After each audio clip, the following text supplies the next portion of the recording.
இந்த அம்மா வந்து ஒரு இன்வெஸ்டர்ஸுக்காக ஒரு வீடியோ போட்டிருந்தாங்க. உலகத்திலே வந்து ஒரு தொழில்துறை அமைச்சர் இன்வெஸ்டர்ஸை, தொழில் அதிபர்களை, தொழில் முனைவோர்களை, வியாபாரிகளை அழைப்பதற்கு வீடியோ போட்டது உலகத்தை இதான் முறை. அப்படி வீடியோ போட்டு hi this is Keerthana, I am new minister for Tamil Nadu அப்படிலாம் போட்டு ஹியர் இஸ் அவர் ப்ராமிசஸ் அப்படின்னு சொன்னாங்க. அப்போ நான் கூட சொல்லியிருந்தேன் இங்கிலீஷ் டீச்சராக மாறி, ஏமா சிங்கிளருக்கும் புலருக்கும் வித்தியாசம் தெரிஞ்சுக்கோங்க.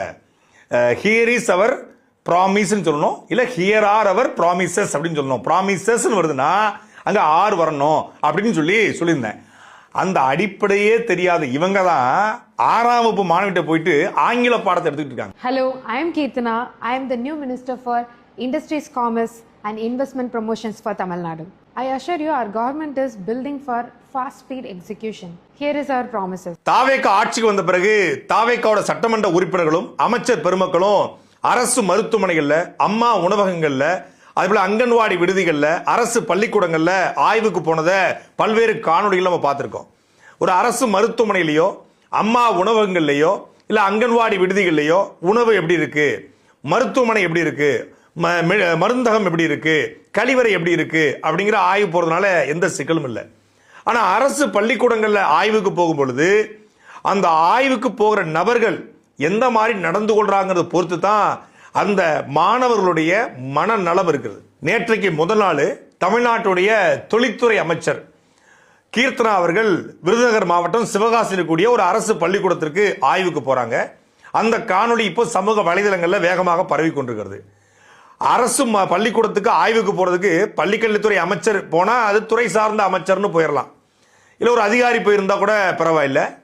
ஆனா தொழில்துறை அமைச்சர் போயிருக்காங்க. சரி, அவங்க எதுக்கு போனாங்கிறத அப்படி அப்புறம் பார்ப்போம். போய் என்ன பண்ணியிருக்காங்க அப்படின்னா, அந்த பள்ளிக்கூடத்தில் மாணவிகள் நிறைய உட்காந்துருக்காங்க. அந்த மாணவிகள்கிட்ட இவங்க கேள்வி கேட்குறாங்க. இந்த மாதிரி வாட் இஸ் யுவர் ஃபாதர் அப்படின்னு சொல்லி, வாட்ஸ் யுவர் ஃபாதர் நேம் அப்படின்னு கேட்குறாங்க.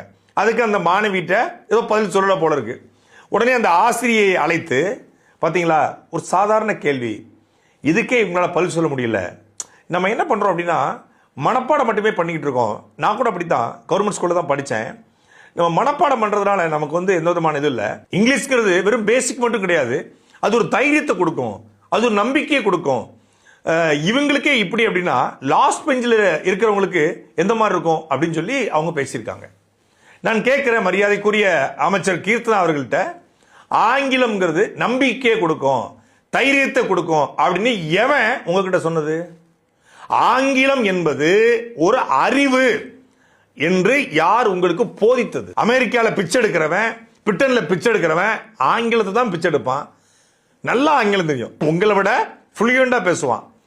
அவனுக்கு அது தன்னம்பிக்கையும் உற்சாகத்தையும் தைரியத்தையும் அது கொடுத்துருமா? ஆங்கிலம் நல்லா தெரிஞ்ச எத்தனை பேர் தமிழ்நாட்டில் பிச்சைக்காரன் இருக்கான்னு தெரியுமா? ஆங்கிலம் நல்லா தெரிஞ்ச எத்தனை பேர் இந்தியா முழுக்க பிச்சைக்காரன் இருக்கான்னு தெரியுமா? அவனுக்குலாம் தன்னம்பிக்கையை, நம்பிக்கையை கொடுத்துருச்சா? அது உற்சாகத்தை கொடுத்துருச்சா? ஒரு மொழி என்பது ஒரு இணைப்பு, அவ்வளவுதான். தாய்மொழியில அந்த பெண் பதில் சொல்ல தெரியாமல் இருந்திருந்தால், தாய்மொழியை அறியாமல் இருந்திருந்தால் அது அந்த பெண்ணுக்கான நம்பிக்கையை குலைக்கும், அந்த பெண்ணுக்கான தைரியத்தை குலைக்கும். அந்த பெண்ணுக்கு தன் தாய்மொழி தான் தெரிஞ்சிருக்கணும். தாய்மொழியில நீங்க கேள்வி கேட்டு, தமிழ்ல ஏதோ ஒரு கேள்வி கேட்டு அந்த பொண்ணு வந்து முழிக்குது அப்படின்னா அது வந்து நீங்க வந்து பேசலாம்.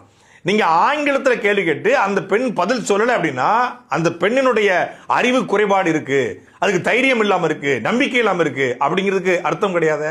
நீங்க எந்த அடிப்படையில் அந்த குழந்தையினுடைய வீடியோவை எடுத்து போடுறதுக்கு உரிமை உங்களுக்கு யார் கொடுத்தது? இப்ப அந்த வீடியோ பார்க்கக்கூடிய அந்த பெண்ணினுடைய பெற்றோர், சித்தி, பெரியம்மா, அக்கா, தங்கச்சி, அண்ணன், தம்பி, மாமன், மச்சான் என்ன நினைப்பான்? நம்ம பிள்ளைய பள்ளிக்கூடத்துக்கு அனுப்பணும், நம்ம பிள்ளைக்கு வந்து ஒரு அடிப்படையே தெரியலையோ, இப்படி அமைச்சர் முன்னாடி அவமானப்படுத்தப்பட்டுச்சே அப்படின்னு நினைக்க மாட்டாங்களா? காலத்துக்கு அந்த வடு இருக்காதா? இதை பார்க்கிற சக மாணவிகளுக்கு எவ்வளவு பெரிய குற்ற உணர்ச்சி ஏற்படும்? தமிழ்நாடு முழுக்க லட்சக்கணக்கான 30 லட்சம் மாணவர்கள் இருக்காங்க பள்ளிக்கூடத்தில். அந்த 30 லட்சம் மாணவர்களுக்கும் ஆங்கிலம் தெரியலன்னா நமக்கு அறிவில்லை போல இருக்கு அப்படின்னு ஒரு இன்ஃபீரியாரிட்டி காம்ப்ளெக்ஸ், ஒரு தாழ்வு மனப்பான்மை வந்துடாதா? மாணவர்களுக்கு நீங்க ஆய்வு போனீங்கன்னா அவங்களுக்கு வந்து தன்னம்பிக்கையை ஊட்டணும். அரசு பள்ளிக்கூடத்தில் படிச்சேன்னா எந்த விதமான தகுதியும் கிடையாது எனக்கு, நான் இவருக்கு மு.க. ஸ்டாலினுக்கும், மம்தா பானர்ஜிக்கும், சந்திரபாபு நாயுடுக்கும் இந்த மாதிரி பொலிட்டிக்கல் ஏஜென்சியை வேலை பார்த்தேன், ஒரு ஃப்ளூட்ல அமைச்சர் ஆயிட்டேன், அரசு பள்ளிக்கூடத்தில் படிச்சு தகுதியே இல்லாத நான்லாம் அமைச்சர் ஆகும்போது அரசு பள்ளிக்கூடத்தில் படிச்சு நல்லா இருக்கிற நீங்க எல்லாம் உயர்ந்த இடத்துக்கு போலாம் அப்படின்னு நம்பிக்கை நீங்க விதைச்சிருக்கலாம். இப்போ இவங்கள்ட்ட நான் டைரக்டா ஒரு கேள்வி கேட்கிறேன், அவங்களால சிம்பிளான இதுதான், அவங்க அப்பா என்ன பண்றாங்கன்னா நம்ம கேட்கலாம், அதுவுமே வந்து ஆன்சர் பண்ண முடியும். ரைட்டா சொல்லுடா, உனக்கு தெரிஞ்சதை சொல்லு. பாட்டிஸ்பேட் கேட்கறாங்க. நீங்க ஒரு கான்வர்சேஷன் இங்கிலீஷ்ல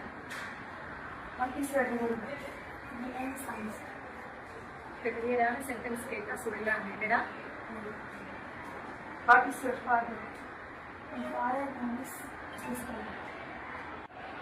ஃபாதர் என்ன பண்றாங்க? ப்ரொஃபஷன்.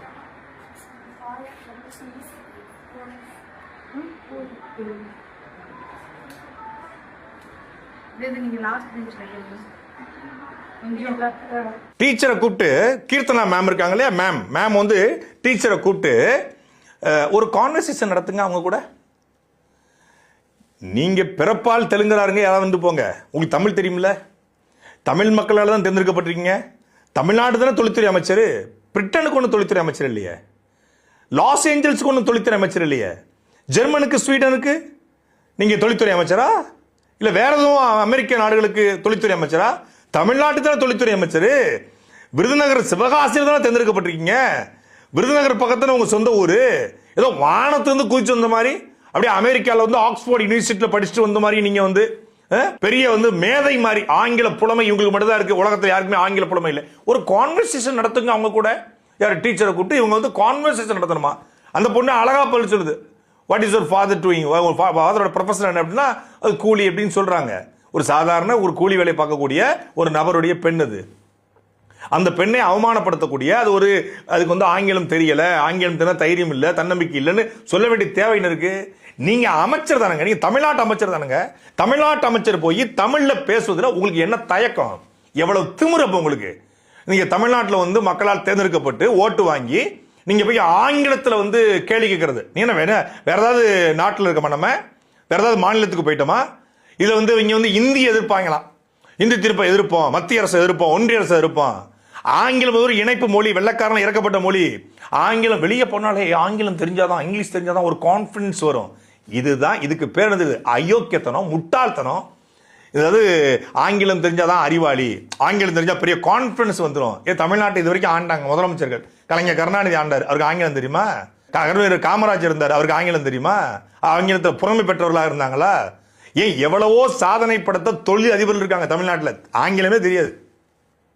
எவ்வளவோ என்டர்பிரனர்ஸ் இருக்காங்க, தொழில் முனைவோர்கள். தொழில்துறை அமைச்சர் தான் நீங்க, முதலாளிகள் எல்லாம் பார்த்துருப்பீங்கல்ல, பல பேருக்கு ஆங்கிலம் தெரியாது. சீனால இருந்து வர்றான், எல்லாம் ஆங்கில புலமையோட இருப்பான், அசிஸ்டன்ட் வச்சிருப்பான், அவனுக்கு சைனீஸ் மட்டும் தான் பேச தெரியும். பல்வேறு உலக நாடுகள் எந்த நாட்டுக்கு பயணப்பட்டாலும் அந்த நாட்டின் மொழி, சீனா சீன மொழியில நல்லா பேசுவான். இந்த ஃபாக்ஸ்கானுக்கு நிறுவனம் இருக்கு, அவன் என்ன ஆங்கிலத்தில் பேச தெரியுவானா? அவன் சைனீஸ் தான் பேசுவான். ஜப்பான்ல போய் தொழிலதிபர்களை பார்த்தோம்னா அவன் ஜாப்பனீஸ் மொழி தான் பேசுவான், அவன் மொழி தான் அவன் பேசுவான். இங்க இருக்கக்கூடிய தெலுங்காரங்க தெலுங்குல பேசுற மாதிரி அவன் தாய்மொழியில தகுதி பெற்றிருக்கணும், அவ்வளவுதான். அந்த தாய்மொழியில தகுதி பெறாமல் இருந்தால், தாய்மொழியை பேச தயங்கினால் அவனை தன்னம்பிக்கை குறைவுள்ளவன், நம்பிக்கை குறைவுள்ளவன், கான்பிடன்ஸ் இல்லாதவன் அப்படின்னு சொல்லலாம். தன் தாய்மொழியை தெரிந்திருப்பாதவன் தான் முட்டாள் அப்படின்னு சொல்லலாம். ஆனா நீங்க ஆங்கிலம் வந்து அந்த பொண்ணுக்கு, அதுவும் இப்பதான் 5ஆம் 6ஆம் படிக்குது, 5ஆம் 6ஆம் படிக்கிற பிள்ளைகிட்ட போய் நீங்க ஆங்கிலத்தில் கேள்வி கேட்டு அந்த பொண்ணு வந்து அது தெரியாம இல்ல, திடீர்னு ஒரு மினிஸ்டர் வந்து நிக்கிறாங்க, 4-5 பேர் போட சொல்லி நிக்கிறாங்க. ஒரு சில பேருக்கு வந்து இந்த ஸ்டேஜ் ஃபியர்ங்கிற மாதிரி அந்த பதில் சொல்லக்கூடிய தயக்கம் இருக்கும். ஆசிரியர்கள் கேள்வி கேட்டா கூட நல்ல பதில் தெரியும், மனப்பாடம் பண்ணிருப்பாங்க, இல்ல தெரிஞ்சிருக்கும். ஆனா சொல்வதற்கு ஒரு தயக்கம் இருக்கும். அந்த தயக்கம் வந்து அந்த குழந்தைக்கு இருந்திருக்கலாம், அந்த பெண்ணுக்கு இருந்திருக்கலாம்.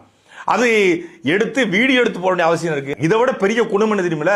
எவ்வளவு பெரிய தற்குறி, ஏன் தற்குறிங்கிற வார்த்தையை பயன்படுத்துறோம்னா, எவ்வளவு பெரிய தற்குறியா இருந்தா இவங்களுக்கே எப்படின்னா, லாஸ்ட் பெஞ்சில் இருக்கிறவங்களுக்கு நான் கேட்கிறேன், பள்ளிக்கூடத்தில் லாஸ்ட் பெஞ்சில் உட்கார்ந்துருக்கவன்லாம் வந்து அறிவில்லாதவன், லாஸ்ட் பெஞ்சில் இருக்கவன்லாம் வந்து படிப்பு சரியா படிக்காதவன், லாஸ்ட் பெஞ்சில் இருக்கிறவனுக்கெல்லாம் சரியா படிப்பு வராது அப்படிங்கிற பார்வைதான் பொதுவா இருக்கு. இதுதான் இந்த அமைச்சர் கீர்த்தனா அவர்கள் சொல்றாங்க. இப்ப லாஸ்ட் பெஞ்சில் 4 பேர் உட்காரலன்னா அவன் எங்க உட்காருவான்? லாஸ்ட் பெஞ்சில் ஒன்று இருக்குல்ல, இப்ப எல்லாரும் முத பெஞ்சில் வந்து முண்டி அடிச்சு உட்காந்துக்கிறதா? சட்டசபையில் எதுக்கு இல்லை லாஸ்ட் பெஞ்சில் உட்காந்து? அப்போ சட்டசபையில் லாஸ்ட் பெஞ்சில் உட்காந்து எம்எல்ஏ பூரா முட்டாப்பா எம்எல்ஏன்னு சொல்லலாமா? முதல்ல உட்காந்துக்கிற 4-5 பேர் தாங்க அறிவாளி. சட்டசபையில் லாஸ்ட்டாக உட்காந்துக்கிற எம்எல்ஏ பூரா தற்குறி, மொத்தமும் தற்குறி, அது ஒரு விஷயம் அப்படின்னு சொல்லிடலாமா? எப்படி அது? ஏங்க லாஸ்ட் பெஞ்சில் உட்கார்ந்து சாதனை படைத்தவர்களை தமிழ்நாட்டில் இல்லையா, இந்தியாவில் இல்லையா? சொல்ல போனா இந்த லாஸ்ட் பெஞ்சில் இருந்து படிச்சவன் தான் போடுன்னு போட்டுக்கிட்டு இருக்கேன்.